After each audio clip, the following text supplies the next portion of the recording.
और आज अगर गिरिडीह लोकसभा के चर्चा परिचर्चा की बात कहें तो टुंडी में हमने चर्चा किया, गिरिडीह में चर्चा किया, पीरटांड में चर्चा किया, राजगंज में चर्चा किया, लेकिन जब हमारा कदम बहुआ, नगड़ी, मोहलिडी, निश्चितपुर, बसूरिया, एकरा, लोयाबाद, गडेर में हुआ, तब हमें लगा कि यहाँ एमपी पे चर्चा नहीं होगा, यहाँ कोयले की काली कमाई पे चर्चा होगा।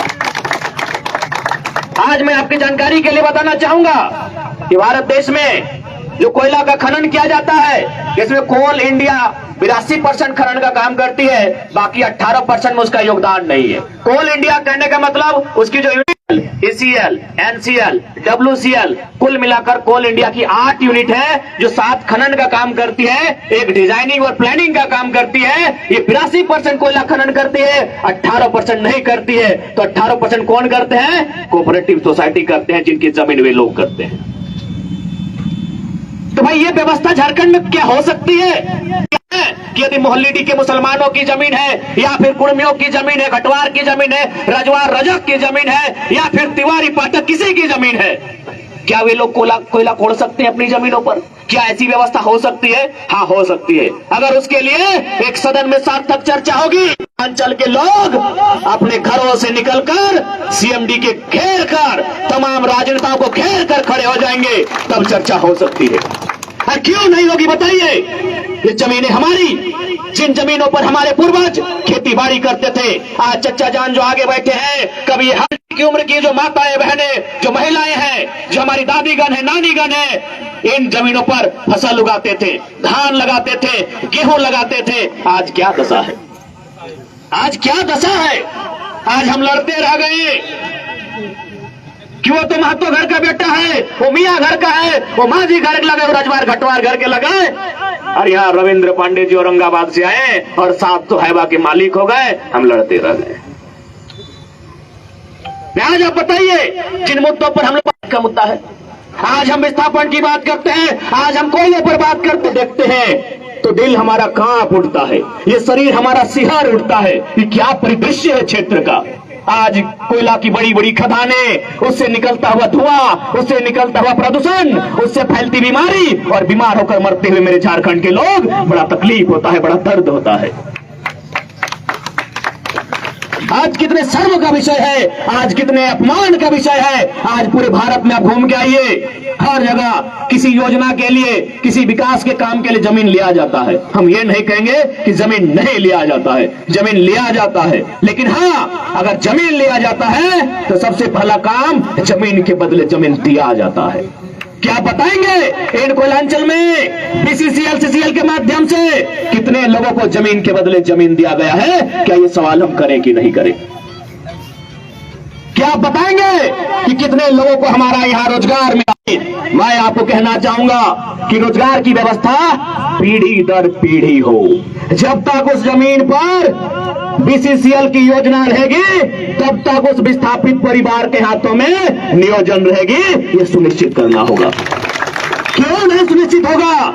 क्यों नहीं होगा? ये जब खेत था तो अगर हमारे परदादा ने खेती बाड़ी किया था तो हमारे दादाजी ने भी किया और हमारे पिताजी ने भी किया, और आज हम भी कर रहे हैं। हमारे बाद हमारे बेटे करेंगे, हमारे बेटों के बाद हमारे नाती करेंगे, परनाती करेंगे, छेड़नाती करेंगे। ये जमीन पीढ़ी दर पीढ़ी खेती के काम आती है, तो इसलिए ये व्यवस्था भी होनी चाहिए। सदन में इस बात की भी चर्चा होनी चाहिए।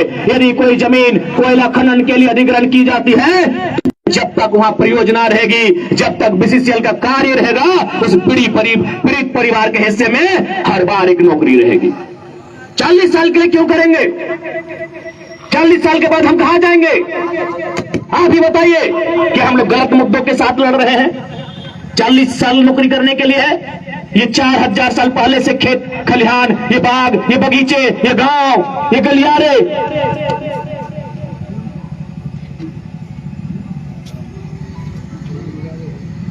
अनुमानित 4000 साल। अगर खेती बाड़ी का इतिहास करें, अगर हड़प्पा काल सही माने, तो अनुमानित इन खेतों पर हमारा 4000 साल से अधिकार है। पर आप 40 साल की नौकरी में सिमटा देंगे? क्या ये कौन सा न्याय है? ये कौन सा लोकतांत्रिक व्यवस्था है? ये कैसा संवैधानिक ढांचा है कि 4000 साल से जिस जमीन को हमारे पूर्वज जोत कोड़ रहे हैं, जिन पहाड़ों को काट कर छाट कर उनके पत्थरों को कबा कर छेनी हथौड़ा से छेच कर खेत बनाया है। आप एक झटके में एक नियम लाते हैं, कोयला की खदान से आप खनन करते हैं और एक झटके में हारे जाते हैं। क्या यही लोकतांत्रिक व्यवस्था है? नहीं है। इस लोकतांत्रिक व्यवस्था को चुनौती देना होगा, और चुनौती देने वाला का नाम मुखिया सरपंच नहीं, सांसद होता है। सांसद आज तक हम लोग सांसद का मतलब ही नहीं जानते हैं कि सांसद क्या होता है, सांसद क्या होता है ये मतलब ही नहीं जानते हैं। सांसद का मतलब वो होता है जो कोयला की खदानों में अगर हमारी जमीन अधिग्रहण किया जाएगा, वहां जो हमें मुआवजा दिलाएगा उसे सांसद कहते हैं। जो हमें वहां नियोजन दिलाएगा उसे सांसद कहते हैं। अरे सांसद उसे कहते हैं जो हमारे क्रोसिन के रेट को, जो हमारे पेट्रोल के रेट को घटा सकता है, बढ़ा सकता है, उसका नाम सांसद है।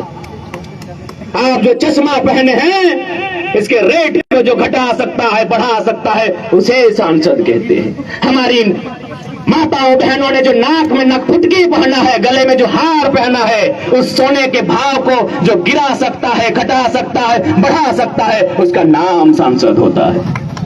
लेकिन हम जानते ही नहीं है कि सांसद का काम क्या होता है।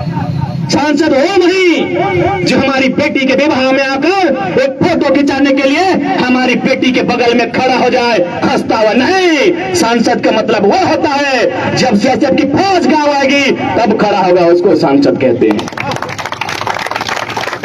आज क्या माहौल है कोयलांचल का, क्या परिदृश्य है कोयलांचल का।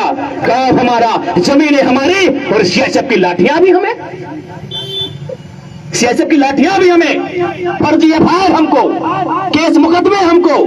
मैं इसलिए कभी कभी कहता हूं, विवशता में कहता हूं, मजबूर होकर कहता हूं, लाचार बेबस होकर कहता हूं कि कोयलांचल के लोगों, हम दो हमारे दो नहीं, एक एक्स्ट्रा पैदा कीजिए, उससे इंतकाम लीजिए, उससे इंतकाम लीजिए।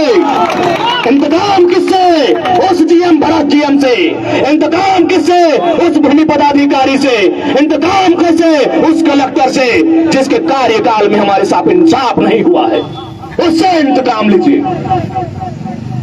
क्योंकि जीने के लिए यहां कोई नहीं आया है।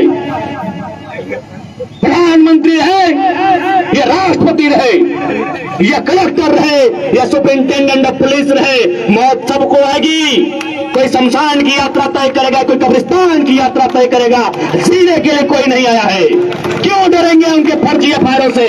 क्यों डरेंगे उनके झूठे मुकदमों से? क्यों डरेंगे सीएसएफ की गोलियों से? ये हमारी जमीनें हैं, ये हमारा खेत है, ये हमारा गांव है, ये हमारा हक है, ये हमारा अधिकार है। अब की बार सांसद ऐसा चुनिए जो भागे नहीं, भिड़े आपके लिए, लड़े आपके लिए।